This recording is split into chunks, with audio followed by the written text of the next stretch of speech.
In 1994, the Oneida Nation was able to purchase a 3,100-tree, 30-acre apple orchard with the intent of acquiring reservation agricultural lands and increasing agricultural production. Today, the orchard has 4,200 trees, is 40 acres in size, and helps to bring healthy foods to the Oneida community and throughout the region. Over the years, the Oneida Cannery has created several products that include apples, namely apple butter, apple sauce, and apple pie filling. One of the more popular items that the cannery produces is apple chips. This is considered a healthy, light, and tasty snack. In 2016, the Oneida Nation received a value-added producer grant from the USDA with the aim of producing a value-added product. A value-added product is when you create a new product from an existing raw product. The grant would also help to conduct a market study of the apple chips, find ways to extend shelf life, test processing methods, and figure out what types of apple chips people enjoy the most, as well as increase production. The market study is being conducted by the University of Wisconsin-Whitewater. So I'm working with UW-Whitewater to examine the state and potential for different apple products. Whitewater has been tasked with providing a market feasibility for both apples and apple chips specifically, and the other subsidiary products as well. So we're currently in the stages of finding secondary research, and we've also gone to Applefest now here at the Oneida grounds, and handed out over 300 surveys to people to additionally examine the impact economically that something like Applefest has on the local community.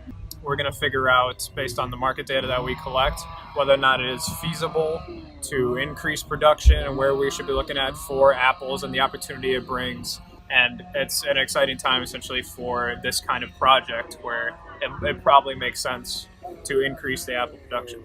There are many things that go into the production of apple chips. One of them would be the selection of apples. There are several different kinds of apples that can be used.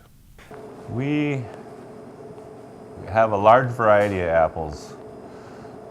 We start harvesting in mid-August and we harvest until we get froze out.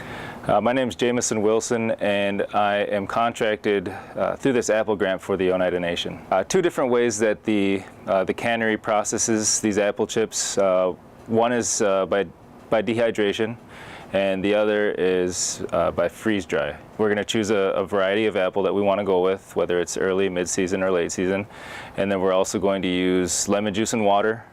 Cinnamon is optional, and then from there, the temperature and then the time that we're going to use is the same for every apple. It's 170 degrees for 20 hours. I thoroughly enjoyed being a part of this apple grant, and I hope that we'll be able to move forward with marketing an item like this. When we approach product development, we really look to see the value added in any raw product that we receive. So for instance, the value added when you're dealing with apples, there's many products that you can produce coming from apples, whether it's dried apple chips, freeze drying, it could be apple butter, apple pie filling. So there's a multitude of things that we really look at to kind of stretch what our raw products can be. The main outlet for selling apple chips is the Oneida Market, which focuses on Native American health food and local producers. We will also offer apple chips at the Oneida One stops and the Radisson. To keep a healthy community mindset in the forefront, the Oneida Nation hosts Big Apple Fest, an annual event in late September, bringing thousands of people to Oneida from surrounding areas. The event highlights the harvesting of apples from our orchard and provides family entertainment and activities for all. The apple chips were featured at Big Apple Fest this year and were a big hit. Look for Oneida apple chips on your next visit to Oneida.